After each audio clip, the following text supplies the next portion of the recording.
He loved actors. He really loved them, and he had his way of directing sometimes was, like for example, when we did the scene at Christmas morning, when Rock is in his cups and he wants to give me the ranch and I've been drafted.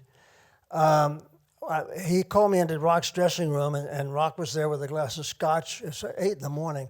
But Rock wasn't a drinker, but Rock wanted to feel like he was a drinker in the scene, and I think he just felt a little insecure about that. So George, I sat down, I'm sitting on the couch, and suddenly George starts talking to himself, and he says, I wonder what this old son of a bitch wants. Yeah. And I suddenly realized that's one of the way George directs. He would become you. He played you. He would play the character. He didn't tell you what to do. He would kind of show you what to do. Many times, I noticed that he was doing that with actors. It was wonderful. And all the time we did that scene, must have covered it from every conceivable angle, including from the back of our heads. Yeah, I think that James Dean referred to George Stevens' directing style as the around-the-clock style. Yeah. Since he would shoot it from every conceivable angle all around.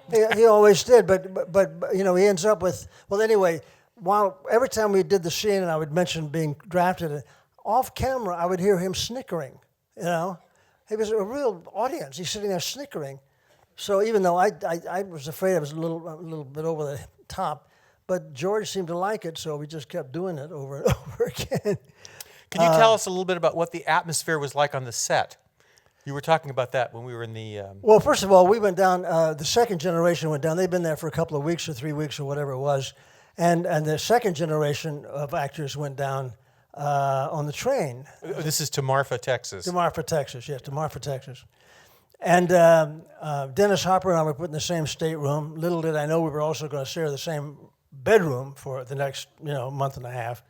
Because in those days, as a supporting actor, you rarely got a room to yourself on location. You always shared it with somebody. And I had some dealies. I shared one in the Bridges of Toko-Ri with Mickey Rooney, and then Broken Lance with Hugh O'Brien.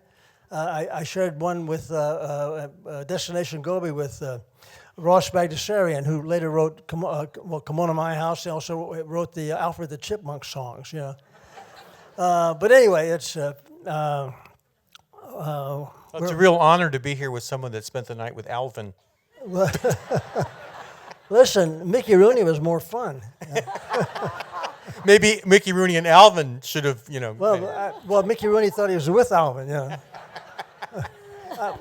we won't get into that. Anyway, where was I? You were talking about the atmosphere in the set. About Well. Anyway, yes, around the clock with but he ended up.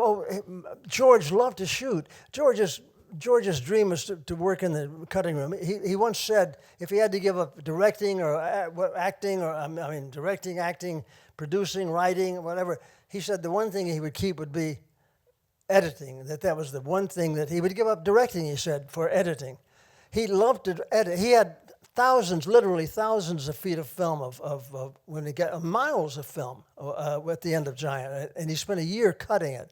He loved to find little things in the cutting room. When he was doing Shane, for example, he had a shot of Shane's horse behind the barn in the corral, munching on grass, and with his head up, and then he goes down, munches his own grass.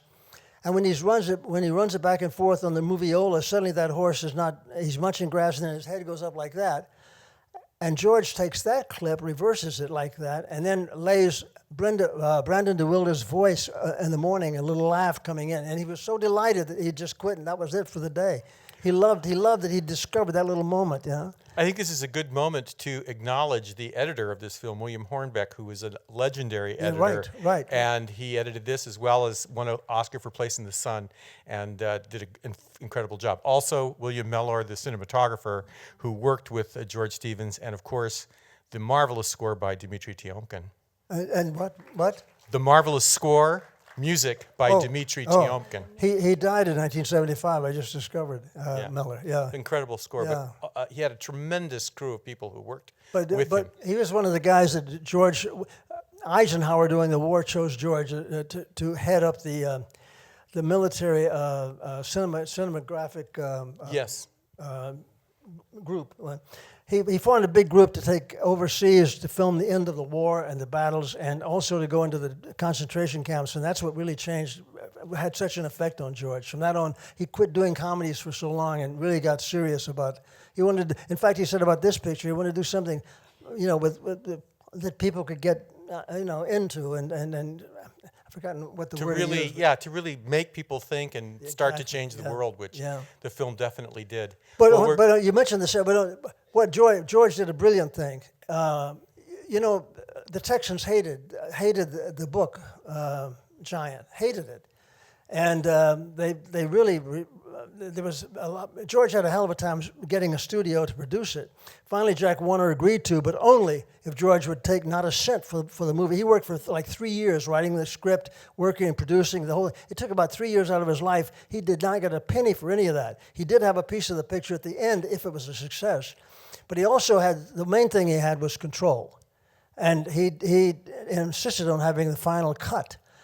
And at the end of it, there's a scene in the movie, by the way, where they thank out by the pool, their new pool, and they thank the senator, played by Charlie Watts, for helping him to get this oil depletion tax, this 27.5% tax of depletion. It's a big deal for the oil men through the government. And Bob O'Donnell, who had 200 or 300 theaters in Texas, big man. If you didn't play his theaters, you weren't playing Texas. And if he called the studio when he found out about this scene and demanded that Jack Warner take that scene out of the film. Well, Jack Warner went to George Stevens and said, "You have to take this out." George says, "I have final cut, Jack. I will not take it out of the film." He begged him. Went back. He came back again, came back twice, and begged him to take that out. George held his ground and would not take it out. It's in there today. It never took it out. But he said, if Bob O'Donnell doesn't run this film in Texas, we don't stand a chance of making the money back. But they did. When they opened it in Texas, it was a huge hit. Huge hit. I mean, it broke all kinds of records. I mean, the Texans loved it. They didn't like the book, but they loved the movie. Yeah.